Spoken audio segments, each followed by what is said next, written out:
Bonjour et bienvenue dans ce nouveau pique-nique santé.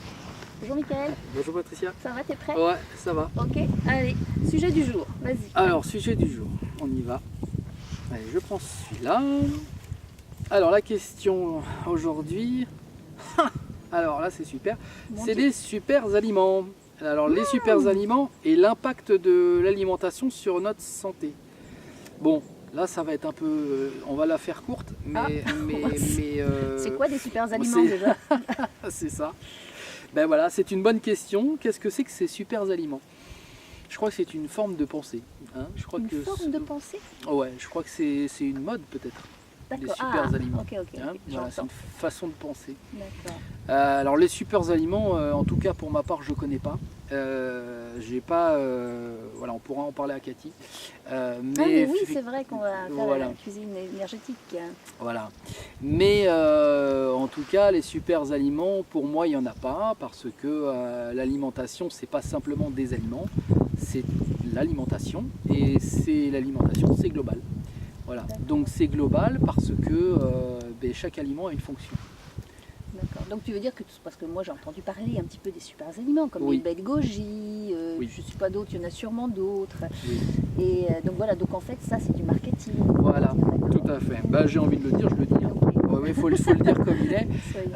Voilà, il n'y a personne qui s'est guéri en mangeant 3 kilos de lait de goji d'ailleurs. Mais non, c'est parce que voilà, derrière ça répond à ces ancrages marketing qu'il faut faire sauter d'ailleurs. Parce que ça correspond à rien du tout. Il faut savoir que les aliments ont tous une fonction, bien sûr. Et là, ça sera intéressant de pouvoir suivre effectivement la diététique énergétique avec Cathy qui en parlera très bien. Mais ils ont tous voilà, une fonction, hein, qu'ils soient déjà même ingérés le matin, le midi ou le soir, ils ne vont pas avoir la même action sur le corps. Donc voilà, donc ça, voilà, faut le savoir. La préparation, donc tout le mode préparatoire de l'aliment, comment il a été, donc où il a poussé, comment il a poussé, voilà, tout ça ont une interaction sur notre santé. Donc c'est bien plus que de dire des super aliments avec une super carotte ou voilà, qui pourrait apporter quelque chose de massif. Voilà. Et encore une fois, il y a d'autres interactions puisqu'il y a les groupes sanguins qui vont jouer en fonction du groupe sanguin auquel on appartient. On va pouvoir manger plus de ça ou pas manger de ça. Ou, voilà. Et en fonction de notre typomorphologie aussi, on a 8 grandes typomorphologies qui sont reconnues, en tout cas en médecine chinoise. Et on va, pareil, il y a une diététique à respecter éventuellement. Et comment on sait tout ça? Ah ben voilà, comment on sait tout ça. Voilà, ça va faire l'objet de pouvoir, enseigner tout ça sur nos émissions, parce que effectivement, peu de gens savent ça, mais on y vient tranquillement. Donc il faut casser un peu les mythes, on va dire, et puis repartir sur des bases véritables, en tout cas. Et réenseigner la vraie alimentation. C'est pour ça d'ailleurs qu'avec Cathy ça sera intéressant parce que... C'est clair, parce que là tu m'apprends des choses, moi j'ai jamais entendu parler de ça. Voilà. En tout cas de ce que tu viens de dire par rapport à nos besoins propres ou notre groupe sanguin, etc. Tout à fait. Et donc ça, par exemple, Cathy, elle va nous apprendre ce genre de choses, ou en tout cas...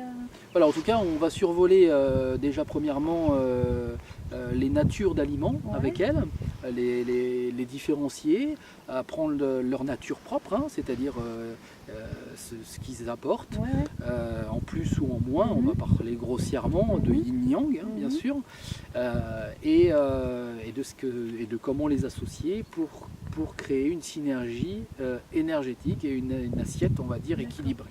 Mais alors, donc peut-être une petite précision, là tu dis par rapport à notre groupe sanguin, comment on sait si notre groupe sanguin nécessite telle alimentation, tel aliment? Il y a des médecins ou des praticiens de santé qui peuvent nous aider, et quel genre de praticiens? Alors, ça a été le sujet il y a différents écrits là-dessus, bien sûr. Mais la classification effectivement par les groupes sanguins, ça a été c'est connu, ça a été écrit, réécrit, mais effectivement c'est là. Donc Enfin, on pourra faire une émission dédiée à ça parce que là, c'est compliqué. Si je rentre dedans, ça va être un peu long. Parce que c'est vrai que c'est un truc que tu viens de me dire, moi ça me fait waouh. Qu'est-ce que c'est nouveau, ça vient de sortir. C'est ça, c'est comme les typomorphologies, c'est pareil. Oui, non, mais là, oui, effectivement. C'est un sujet qui demande plus que 10 minutes de Picnic Santé. C'est ça, tout à fait. Mais on y viendra, en fonction des demandes, si ça intéresse, on pourra détailler tout ça clairement, il n'y a pas de problème. Je crois que c'est nécessaire pour pouvoir apporter. Oui, parce que là tu as attisé ma curiosité, j'avoue. D'accord.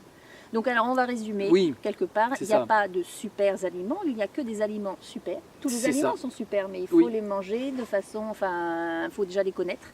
Et il faut avoir une alimentation équilibrée et manger des bons produits. Tout à fait. Des bons produits. Et la première des formes on va dire, de consommation, c'est la consommation qui nous entoure. C'est-à-dire que nous allons interagir, normalement l'homme interagit avec la nature quand il est dans la nature, c'est-à-dire qu'il va induire tout ce qui pousse autour de lui, va être propre à sa consommation. Donc il ne faut pas consommer forcément des choses qui sont qu'on importe d'autres pays, même si bien sûr que notre consommation courante fait que on en consomme, mais dans une conscience d'alimentation, effectivement, on doit pouvoir consommer ce qui pousse autour de nous. Voilà. Donc privilégier les circuits courts et les producteurs locaux pour être en adéquation avec la vraie consommation et une bonne alimentation. Ça c'est déjà un premier sens. Il y en a plein, bien sûr, mais c'est la base. C'est déjà une base, tout à fait, son étude. Merci Mickaël pour toutes ces petites précisions. Donc vous avez compris, il n'y a pas de super aliments, il n'y a que des aliments super. Il s'agit d'aller les trouver auprès des producteurs autour de chez vous. C'est ça. Merci beaucoup, à bientôt. Au revoir.